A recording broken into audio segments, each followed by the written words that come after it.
Yo, yo, yo, we back this week. We ready to go. It's the love month. Everybody in love, everybody booing up right now. I know. Guess what? Because I'm about to get my gift this week too. I know the rules. I know the relationship rules. I know how we supposed to do it. I was in the grocery store today, and it's so funny, Dr. Howe. You know, I seen all these balloons. I was like, man, should I get them now or later? But I ain't got no place to hide them. So I'm going with later. You know, that's how we gotta do this. Hey, that's tricky, man. That's tricky. I got the love connection relationship, man. You know, somebody out there struggling right now. You don't know which way to go. I'll be honest, we was in church and the pastor started teaching on marriage for the last couple of weeks, and yo, the first week, man, the crowd was packed. Man, things start dwindling, you know, because guess what? Dr. Howe, I think what then happened was he started giving some people some truth. Yeah. And guess what? It started to hit home. And it started to really make sense. So I tell people, you know, sometimes your personal affects your professional. Definitely. And when you going through this, you don't know how to act. And folks, y'all remember Dr. Howe? He gave y'all some good lessons on this. But we're gonna start off with some quick understanding of this relationship thing. I want to get y'all focused on the personal. So when I get y'all on the professional side, I can get a better version of you. I can get that better version of you. And Dr. Howe, my first question to these folks is, how do I get it right at home when I've been wrong so long? I've been doing wrong so long. I ain't treated my wife. I ain't took out to dinner. I ain't did none of it. How can I put that on a better side of me so I can go ahead and see that, you know, I'm being very, how can you say, I'm being honest in what I do? Well, listen. I have been guilty of that myself. I've messed up quite a bit. Even recently, I've messed up. But the thing about it is this: even when you call yourself a professional in a particular field, you can still get it wrong. But what I try to teach is the fact that there are processes that you can use to kind of, it's almost like cheat sheets or cheat codes that you can use to get your relationship back on track. And it's not that you're trying to trick someone. It is just that relationships, they're hard work. And because they're hard work, you need to get that little extra push to get you on the right track. And so how can you get your relationship back on track? The first thing you need to do is to self-reflect. Anytime you find yourself in a negative mindset or a negative space or a toxic space, you reflect on what caused it. And you must always remember that there are two sides to every story. And it takes two to tango and two to argue. And so at the end of the day, what you're looking at is, what was my role in that particular thing that happened? Because we're quick to blame the other person.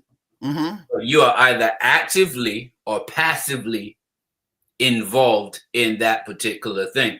And so what was your role? Was it your attitude? Was it your silence? Was it your emotions? Was it your past triggers and past traumas that cause you to act a certain way, to think a certain way? Are there certain societal biases that were in your household that differ from your partner's biases and partner's norms?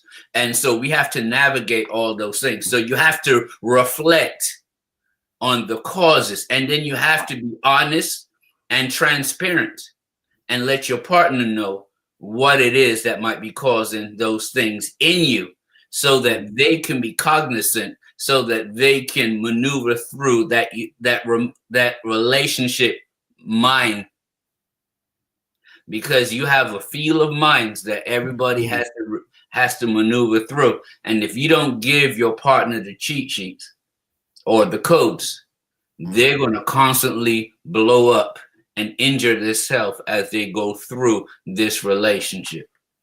but walk the house. I'm the man of the house. I ain't gotta let you know my problem. I'm the man. I gotta But- tell her that I got some. Why do I have to tell her I got some childhood issues? Because guess what? They're gonna think of me less than a man. And you know what? That is a big thing that women have to maneuver through, because men teach their sons, man up, walk it off. Don't cry, don't show your emotions. Then you get with a girl you like. The first thing she tell you is, I want you to open up. I want you to trust me. I want to know how you feel. And we're not used to that. And then some women, especially some toxic women, when you get vulnerable on them, they start to say stuff like, I need a real man. He crying and he doing this and he doing that. He too emotional. He in his feelings. He's a mama's boy. And then we close up all over again. And so there's two sides to that coin. Number one, men must be willing to open up.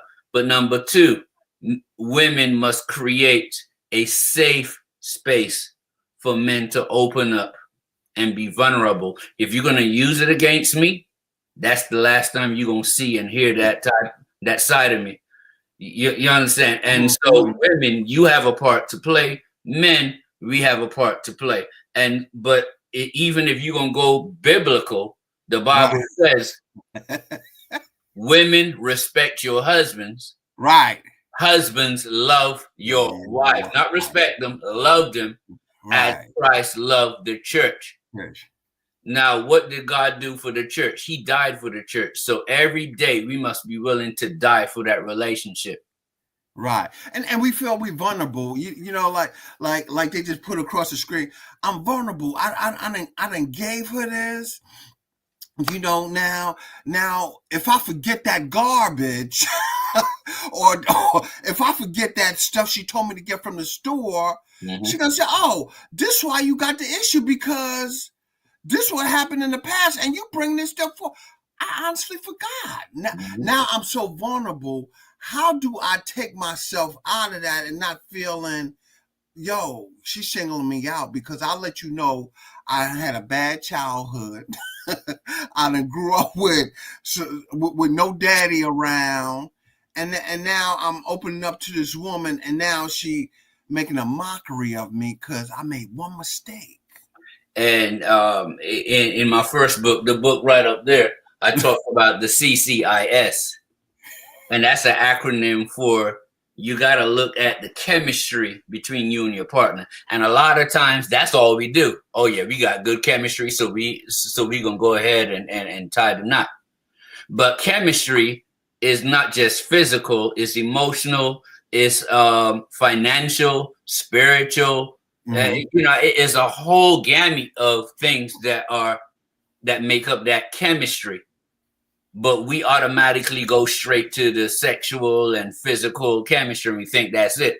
So once you identify that you have enough chemistry pinpoints that you can build off of, then now you got to decide which one you're going to choose.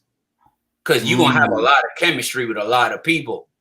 But which one is the right match for you? And then when you find out which one is the right match for you, you choose that one, and once you choose that one, you commit.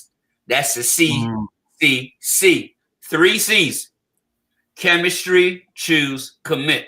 Now, the I stands for improve. So once I choose that person, I have to be willing to listen to them, find out what they want, so that I can show up and give them what they need. So I must always be willing to improve. So if she's coming to you telling you forgot the trash on a regular basis, you have to put in place strategies to not forget to take the trash out, because that's what she needs. On the flip side, if I need for her to give me a safe space or safe haven for me to explain what my triggers are and what my traumas are, she has to create an environment where I feel safe to share, be vulnerable, and be transparent. So that I means I have to improve, you have to improve. So CCCI, and then the last letter is S. S stands for service. Every day when I wake up, I must be willing to serve you. And what does that mean? And here's where a lot of people get it wrong. Even myself, I've gotten it wrong. And my wife has called me on the carpet a lot about this. Is what I am doing going to increase or decrease the health of my relationship? So think about that. When I'm about to tell you what you did wrong, is how I am saying it going to negatively affect our relationship? See, a lot of times you can be truthful, but also hurtful. And so, yeah, you know, people say, well, let me keep it real. Can I be honest with you? And a lot of times people use that to rip you apart. Right? Or people say stuff like no disrespect, and it's the most disrespectful thing that you've ever heard in your life. And so I'm going to put a caveat on that. Be honest and be transparent, but also be loving, be empathetic, and be kind. And so is how I am saying it going to impact my relationship in a negative way? And if it is, I got to reflect and try and change a way to be of service so I can help you improve and not help you retract from me. Right. And that's where a lot of people, I believe, get it wrong. They want to be truthful and transparent, but they do it very brazen, very brash and very brazen, and it hurts the other person. And that's why you have to know what it is the person needs from you so you can show up and give them what they need. You don't just give them the truth hurtfully, you give them the truth in love. And sometimes we don't know we don't think that's offensive how we say stuff because, hey, this is just who I am. I'm not doing this intentionally, but I'm telling you, when I say something, for example, you tried to cook that food, but I can tell you didn't pay attention to your mama when you're growing up, or can I say to them, that food's a little salty. What was you thinking when you do that? I mean, you see the last part. See, you were good with the first part. That food was a little salty, but then when you added on, you weren't paying attention when your mom was teaching you. That's the hurtful part right there, and that's why I said that you got to be mindful as to how you say it, because it might be truthful, but it can still be hurtful. Right. And sometimes we go through that. But sometimes, what if my wife is just as damaged as me? I mean, we got that clash going on right now because I'm working on myself, she working on herself, but we're going to have them times where, we slipped up, we done had dinner and we done said something that we done discussed in the past, and we know that was an emotional time, and now we're going to stop talking. We're going to stop talking. We like, honey, I love you, but I need my space right now because, I didn't think you were going to mention that again. And there's nothing wrong with it. In my house, we have instituted a 20-minute rule.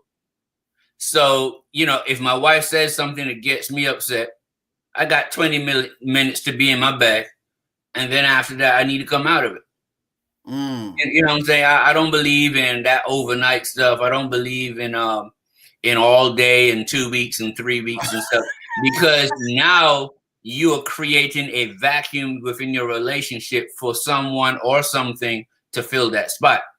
And so I'm not saying that you always have to be happy in your relationship, but you have to be committed in your relationship. And that's what a lot of people struggle with. They think that relationships are supposed to be happy and always joyful. And when you have two flawed people coming together, there's going to be a lot of miscommunication. But if I love you enough, and if we have a vision together for the future, then the commitment to working as a team should overcome just about anything that comes our way. But Hollywood and Disney messed us up, made us think that it's supposed to be happy ever after and all that. No. Healthy relationships have conflict, but they work through them. Mm-hmm. You show me a couple that don't argue in a healthy way or don't have disagreements, and I'll show you a couple where one or both people are unhappy. And that makes sense when you when you really think about it, you know, in these relationships here. A lot of folks seeing a lot of stuff in relationships. And I want to say, John, happy birthday to you. I seen your comment up there. You know, we're glad you celebrating 36 years. Congratulations. But in these relationships, sometimes we have that passive aggressive type of behavior, and we think that's the way to get even sometimes. But if I'm in a relationship, and I gotta be transparent, if I'm a man and you insult me, and I feel you insulted me, I'm gonna have to react to that. That's how you telling me. You telling me walk away from there because now my masculinity, you know, is in jeopardy. You trying to play me like, you know, as a guy, like I'm a sucker back in the day. You can't play me like I'm a sucker. You can't treat me like that. And I'm paying the bills. You can't treat me like that. But that's the reason why you need to have boundaries set by both parties at the beginning. And that's why I said that you have to choose a person. You have to choose people based on your boundaries, based on your goals, based on your values, based on your principles. So that chemistry thing is the first part. The second part is choosing the right person. Then the third part is now committing to that person because we have similar goals, dreams, values, and visions in life. And so if we are both trying to get to a specific point, we need to sometimes check within ourselves because sometimes we are too emotionally fragile. And we have to remember there's a thin line between love and hate. You can love somebody today and hate them tomorrow. So emotions are fickle. So we should not be running our relationships based on emotions. Because you wake up the next day, you're like, man, I totally overreacted to that. Man, I don't know what was happening today. And then we take that stuff to the workplace. Yes. Or we can get triggered at work and come home and we kick the dog, kick the wife, kick the puppy, kick the cat, kick the kids, kick the plate and the food and everything. And then we go to bed hungry. Right. And then we wake up the next day and be like, man, what was wrong yesterday? Like, I really was messed up. And so what I'm saying is what she is saying really affecting your masculinity, or are you too emotionally fragile? And then on her part, if she's loving and healthy and she wants the best for you, what I'm saying going to trigger him and his traumas, or is he just reacting from a hard day of work? See, am I overly emotional because I had a hard day and I'm reflecting that and I'm, you know, projecting that onto my partner? And so we have to both reflect, is what she's saying out of love? Right. And if it is out of love, then maybe she didn't say it the right way. So address the problem and not the person. But you brought up something that you thought I forgot. And so let me just address that real quick. Listen, if you have to win an argument, the relationship automatically loses. Because it is us against the problem, not me against you. And a lot of times we get caught up in, man, she's always winning the argument. Man, he's always winning the argument. I got to have the last say. If you just have to be right, then the relationship is going to take a hit for that. Because if you're right, I'm wrong.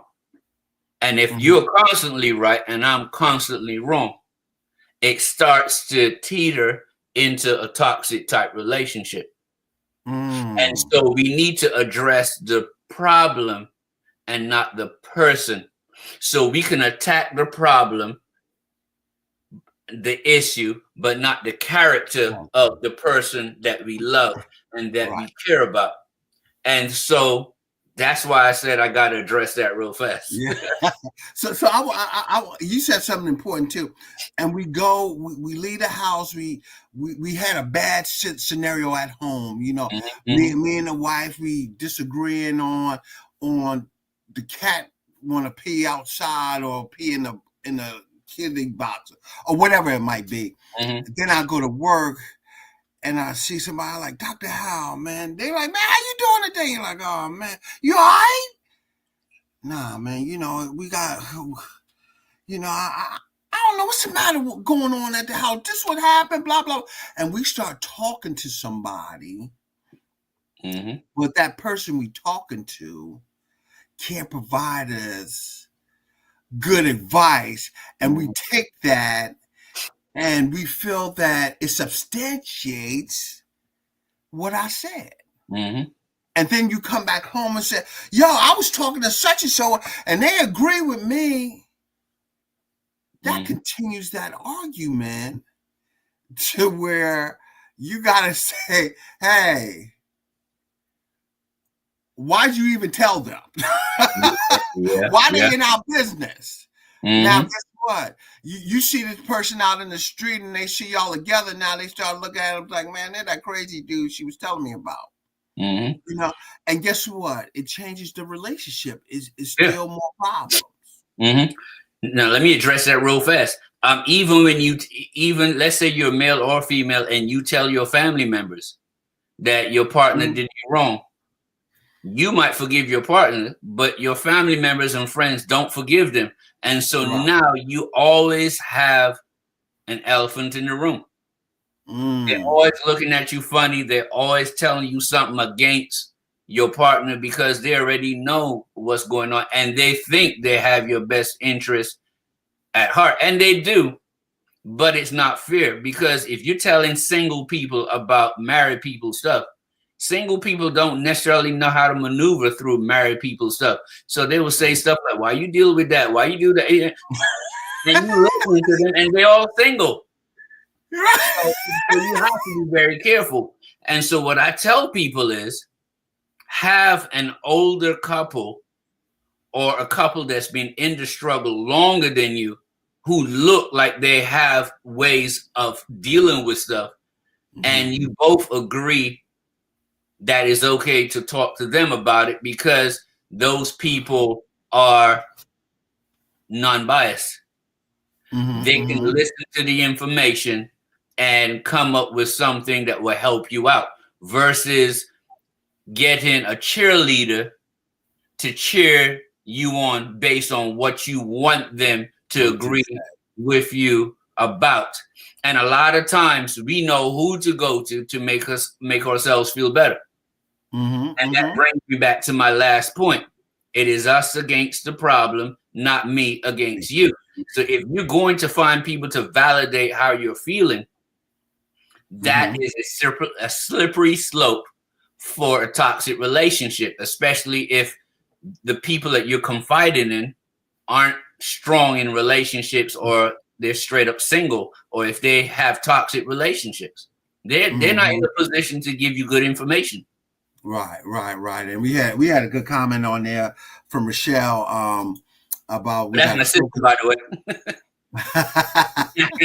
That's a good one. Address the problem, not the person, and that is so important when you say that because it's crazy. Non-biased. Most times, people always share their issues to validate the perspective and feel, and that is so true, Sherelle. Shout out to you. When we go and we focus on and tell the story, we can't tell a whole story. Yeah, we can't tell a whole story because if we tell a whole story, they're like, "Oh man, you a little crazy there." That's why you got a little bit of this and you got a little bit of that. And now you're up here feeling like you in your feelings. But from a man's standpoint, Mr. Howell, one of the things we struggle with is being able to remove that masculinity. Yeah, yeah. And the thing, and we start dealing with some issues that you like, yo, I can't take this. Man, I'm not gonna put up with this. You gonna listen to this thing here, and then you start getting biblical, as we talked about before. It said, it tell her to submit. So Mhm. I don't care. But they lost the whole perspective of it, of submitting to a godly man that's following the will of God, which is a whole topic. But going back to this masculinity Mhm. and stuff, um, you know, how can I not feel violated when somebody calling me out? And I know I know 99% of it's true. That one little piece might not be true. And then how do I say, hey, you right, and still feel like I still have those masculinity to me without saying, she gonna be watching me, and I gotta be on my P's and Q's. And now I'm not in a peaceful home. I'm in a power tripping home. Well, listen, it's only a power tripping home if you don't pick the right person. And I go back to you got to choose the right person, man. A lot of times we choose people for the wrong reasons. If you choose Mm-hmm. somebody because of money, you choosing somebody because of looks, you choosing somebody because of body type, you choosing somebody because of a last name, you're gonna end up in problems 9 times out of 10. But if you choose somebody who is about improving you and who's about reaching the same type of goals that you're trying to reach, and a person who is about giving peace and bringing peace to the home, male or female, then you don't have to suffer with a lot of those problems. You're going to Right. always have problems in a relationship. One of the things that I came across is this: you will only like about 70% of the person that you are with. The other 30% is going to drive you nuts. Mm-hmm. But that's 30% that they really can't change too much of. And that's why you got to choose the 70% that you can live with. Mm-hmm. Mm-hmm. But just Mm-hmm. think, as perfect as you think you are, and as right as you think you are, there is 30% of you that your partner can't stand. Right. And so at the end of the day, you got to always, that I means improve. You always have Right. to be willing to improve yourself to be able to serve your partner. Because if you don't serve each other, what's going to happen is people are going to start looking around and seeing what the alternatives are, because that Mm-hmm. commitment piece is the hard piece to deal with. That third C, that commitment piece is a hard part to deal with, because we don't commit like we used to. And guys, a lot of times we like to run for the hills, but girls, they run for the hills too. Sometimes you have that person that you lean on, that you have no right leaning on, talking to, texting, calling, liking on Facebook or Instagram or whatever. We got to stick with people who will help our relationship become more healthy and help our relationship become better, versus that confirmation bias, finding those people who will stroke our ego and make us feel good about the stupidness and the toxicity that we're bringing into the relationship. Because each person, everybody brings a little bit of toxic into the relationship, because we all have trauma and we all have triggers that come from our household, that come from our society, that come from our ethnicity or whatever, and so we all have to stop acting like we're right all the time and be willing to improve and serve. Mm-hmm. How do so I know I got that trigger. I know that it happened. How do I react? I mean, do I just be like, yo, that ain't cool, or do Yeah. I just I walk away and I'm like, oh, okay, maybe they want that reaction out of me. Yeah, listen, if you need to take your 20 minutes, take your 20 minutes. Get in your bag for 20 minutes, deal with it, go scream, holler, kick the dog or whatever. I'm just playing about kicking the dog. But you find a way to deal with it, right? But then at the end of the day, if that's the person that you committed to, you got to swallow your pride, swallow your ego.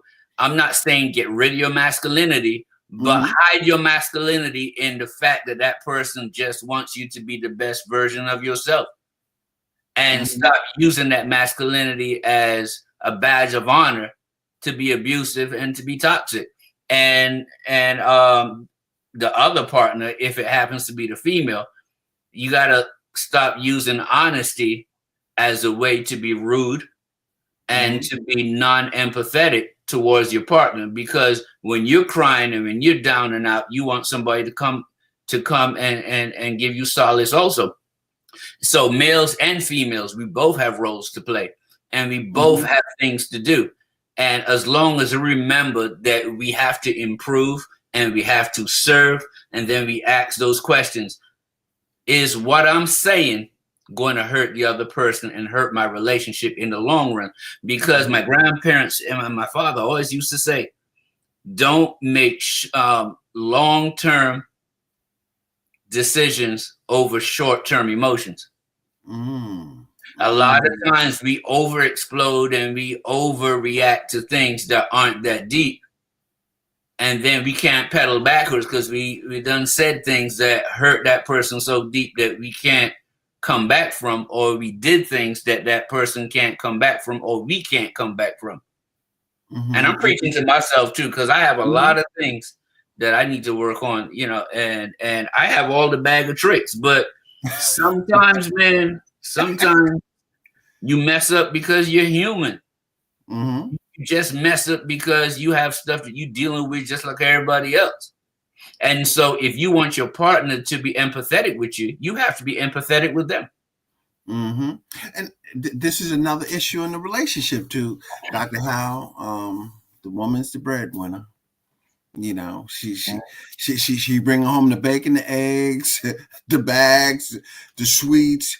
You know, and my money look like I got snack money. You know, I just got enough to get some pudding. You know, I got enough to just make it look good. And, you know, almost like the gas station night. You remember the gas station night? All those ones, and then you got them 20. I'm dealing with.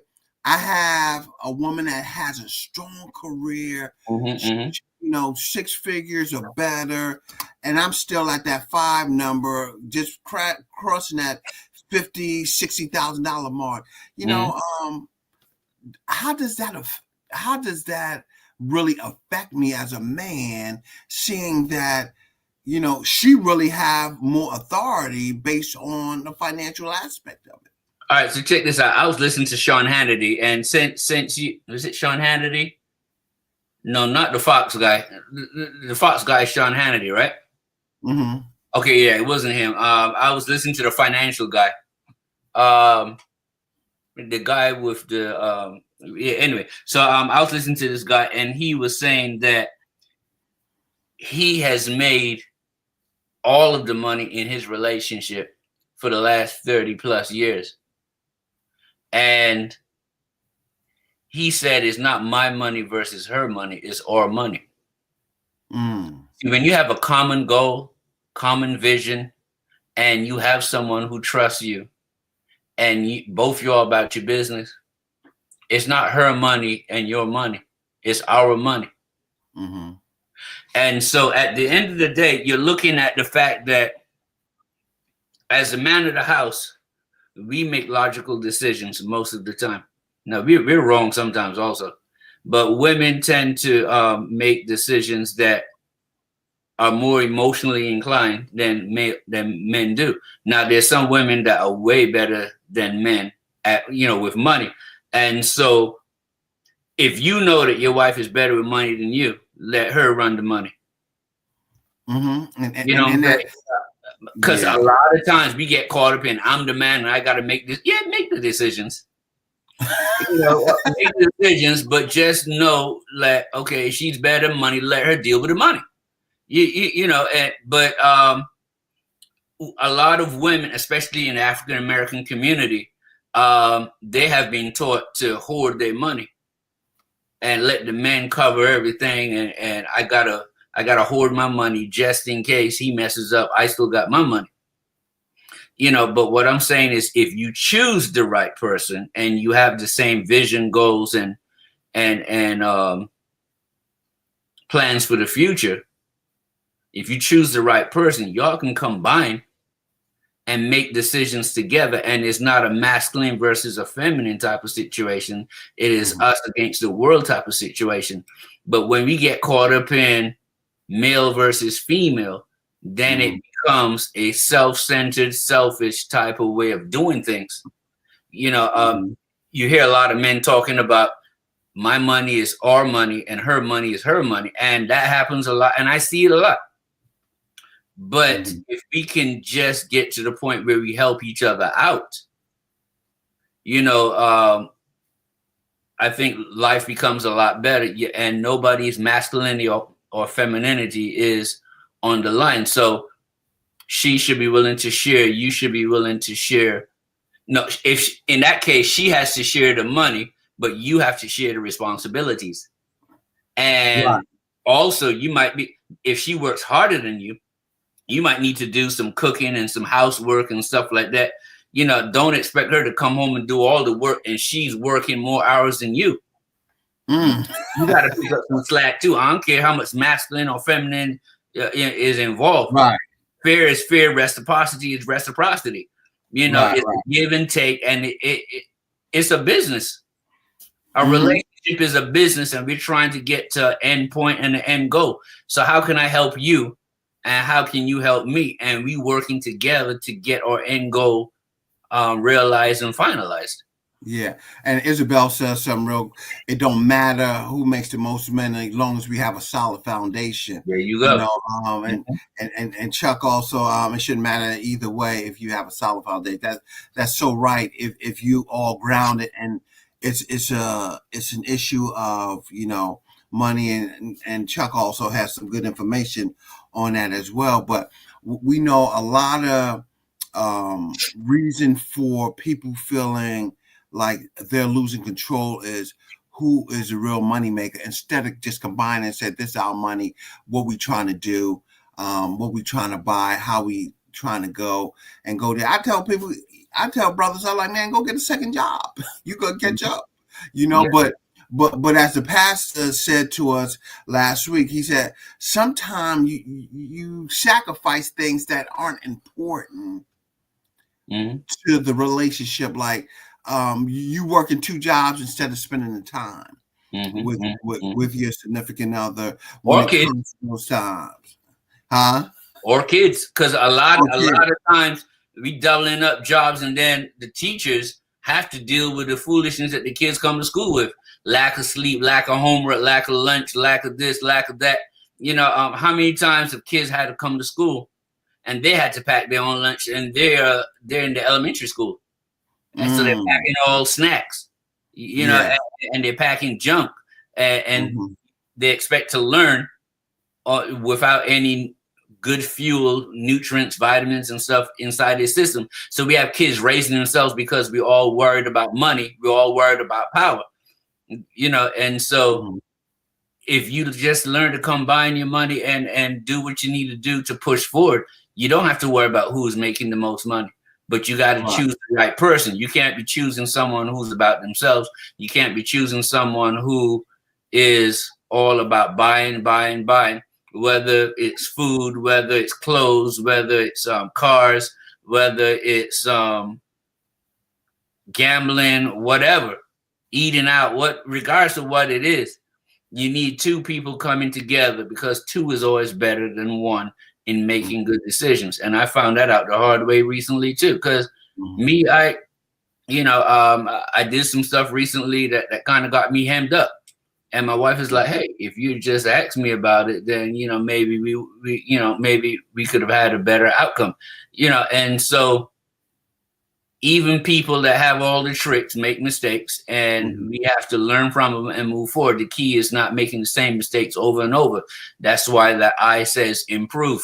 Yeah, that's right. And Raquel said sometimes we equate money with power, and that is we wrongfully equate money with power. That is so true, that we think that since we make more money, um, that has to do something. And Chuck also said something about our upbringing. The conversation should be talked about before we start any relationship.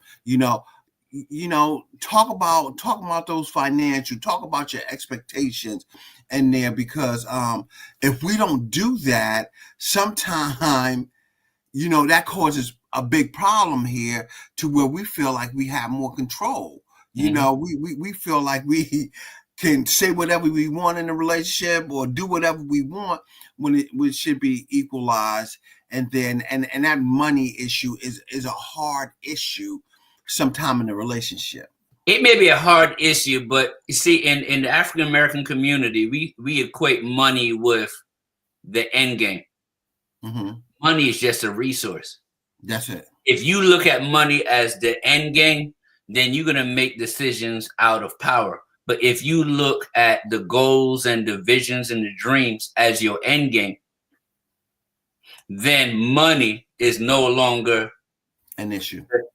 a power thing. So now money is just a resource. Okay, the resource you bring is money. My resource is creativity. My resource might be investment. My resource might be a peaceful home. My resource might be looking after the kids to make sure they grow up into successful human beings. My resource might be service. But if Mm. you're looking at money as being the end all be all, then yes, you have the most say in the relationship because you make the most money. Hmm. Hmm. Does that make Hmm. sense? But Yeah, if that makes you a look lot of at it sense. as resources and service, then all of a sudden everything becomes normalized again. And so it is all about what you want out of life. Are you on a power trip, or are you on a relationship trip where you're trying to get the most healthy relationship so you can both enjoy your lives together? Right, right, right. And that's what's so interesting in these relationships here, understanding how we manage that stuff. And sometimes we try to overdo it to be equal Mm-hmm. with it. But what it is the time, the commitment that you make, and the conversation and But can stuff you for it. can we ever be equal? I want you to help me answer that question. Can a male and female ever be equal in a relationship? I would say no. Mm-hmm. I would say no, for it. And when we look at equalness, I mean, are we talking about financial equal, or are we talking about emotionally equal? I mean, it depends how we look at that whole thing of being equal. Can we ever be? And I tell people, is this world ever going to be fair? And I'm telling them, no, it's never going to be fair. What you got to understand is, what fair portion you're going to get out of this, of Mm-hmm. what you're doing out here in the community, in the world, and what's happening. But what happens so much, and I see it so often now, that your home affects you when you come into your personal.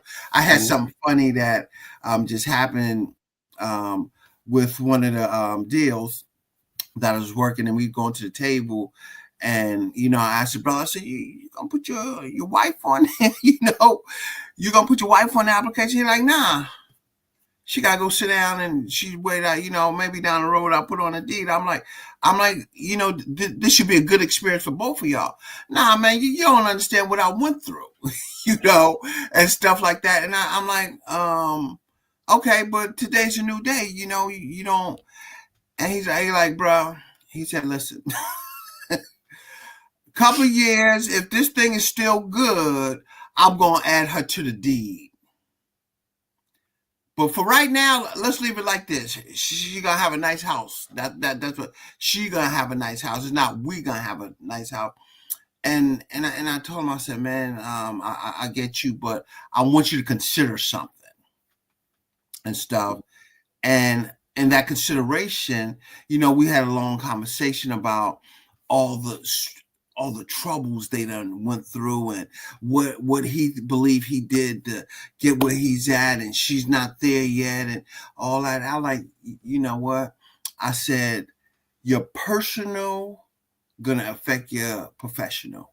So anytime you dealing with that stuff, I'm like, try to figure it out. How do you figure it out? You know, you can never be your own best critic. You know, That's true. because you're gonna be biased. And the question I want to ask: why do I feel that I should be biased when I'm making a decision? Should I be biased, or should it be a equal joint decision making?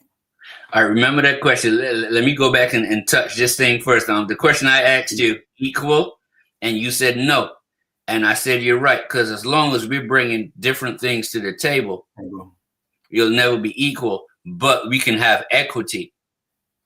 And equity means that I get what I need, you get what you need. Some people look at it as reciprocity.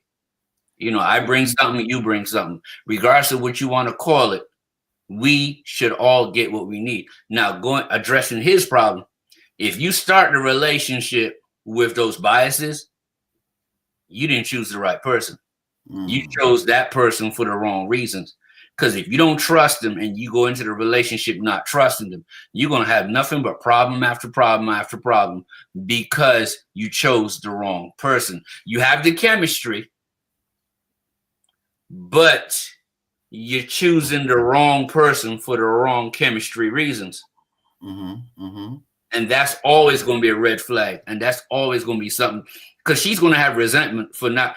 How you going to sit there and buy a house and don't put my name on it? That's going to be a sore situation. That's going to be a sore topic right there. Oh, I like the new house. It ain't my house. You ain't put my name on it. You know, I mean, there's nothing good that can come out of that, man. Right. And you've been saying something for. You kept saying this. You chose the wrong person. How do I know I got the right one? How do I know when I find that?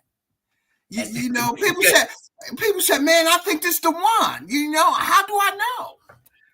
A lot of times we get caught up in emotions again. I was looking at some research, and they said that there's no such thing as the right person for you. The commitment is what's the most important thing, because relationships go in cycles. You're going to hate the person that you marry at some point in time, but that commitment that you get is going to allow you to get through those winters and get back to the springs and the summer all over again.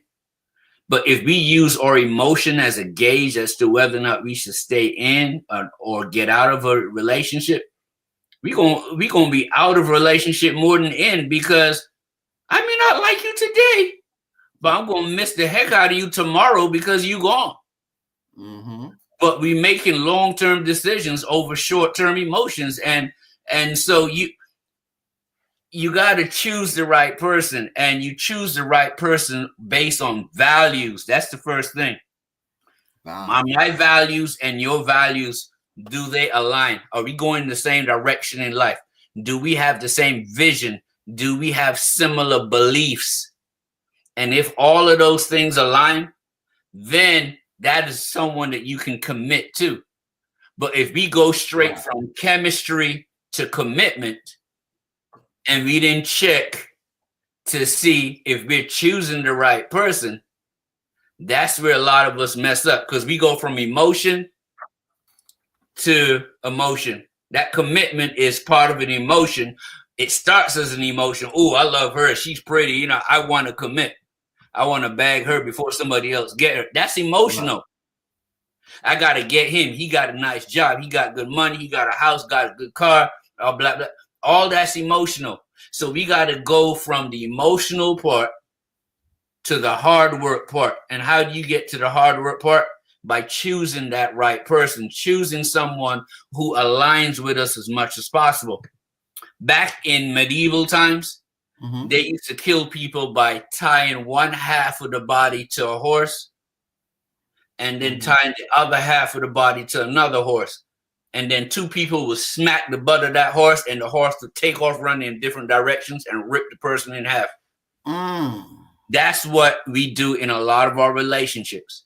We get married because of trivial and surface stuff, and then we get pulled apart in the relationship because Mm-hmm. you're going that way, I'm going this way, and it just rips the relationship apart.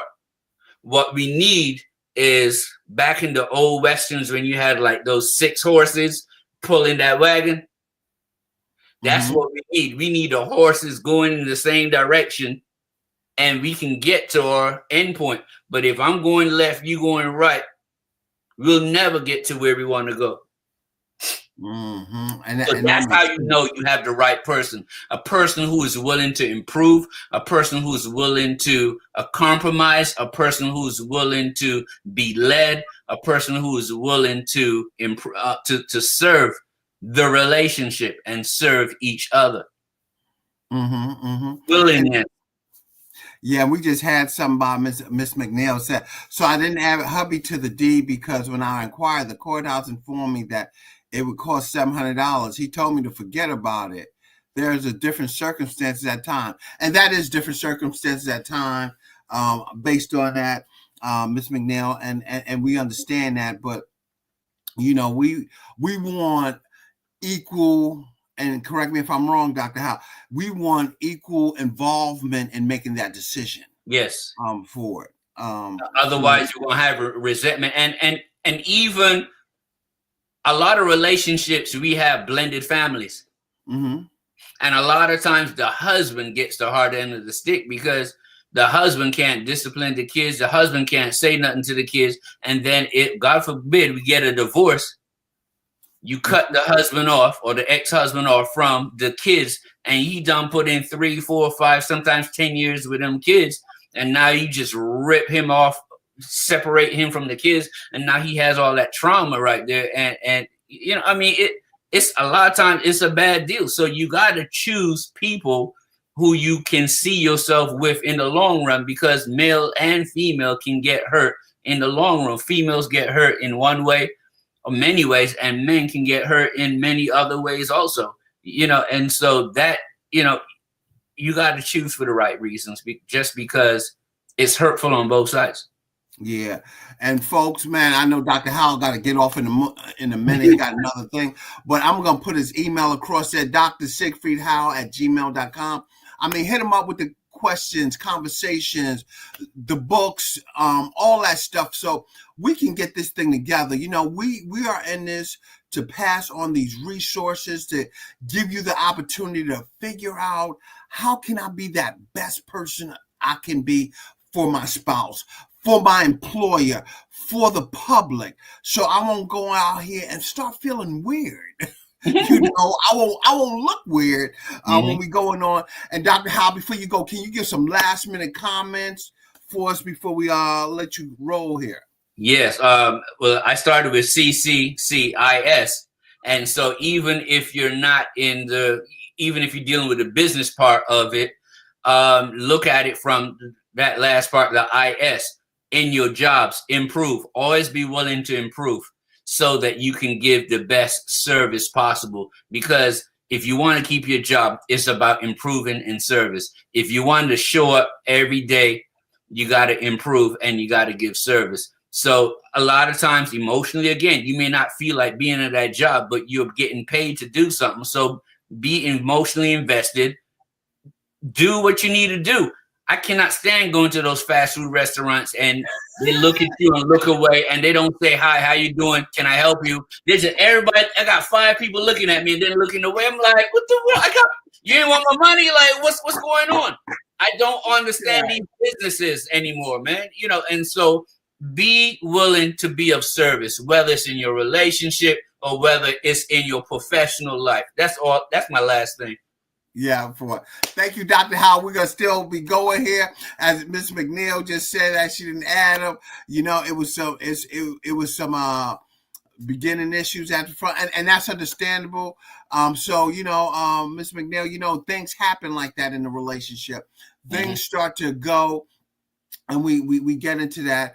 But as we said before, we just want to make sure that we having that conversation.